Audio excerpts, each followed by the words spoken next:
రే కళ్యాణ్, ఆ కమల్తో స్నేహం మానుకోవా? నీకెన్నిసార్లు చెప్పానమ్మా, కమల్ నా ప్రాణ స్నేహితుడు. నీ స్నేహితులంటే నీ స్థాయికి తగ్గట్టు ఉండాలిరా. అమ్మా, నువ్వు కమల్ గురించి ఇలా మాట్లాడడం ఆపకపోతే నేను ఇంట్లోంచి వెళ్ళిపోతాను. నువ్వెందుకు చెప్పినా మారవు. నీ ఇష్టం ఇంకా. కళ్యాణ్ కమల్ ఇంటికి వచ్చాడు. రే కమల్, అలా షికారుకి వెళ్ళొద్దాంరా. లే కళ్యాణ్, నాకు చిన్న ఉద్యోగం ఇచ్చింది. అది నీకు చెప్పాలనే రాబోతున్నాను. ఇంతలో నువ్వే వచ్చావు. కంగ్రాచులేషన్స్ కమల్. అదనే నాకు పెళ్లి కుదిర్చావా? డబుల్ కంగ్రాట్స్ రా. నాకెంత సంతోషంగా ఉందో తెలుసా? నువ్వు కూడా మీ నాన్నగారి బిజినెస్ చూసుకోవచ్చు కదా.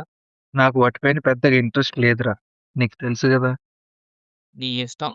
కమల్కి లలితతో పెళ్లి అయింది. రోజులు గడుస్తూ ఉన్నాయి. బాబు కళ్యాణ్, నీకో సంబంధం తెచ్చాము. రేపే పెళ్లి చూపులు నాకు ఈ పెళ్లి బిజినెస్ పైన ఇంట్రెస్ట్ లేదంటే వినరా మీరు? అంటూ ఇంట్లో నుండి వెళ్ళిపోయాడు.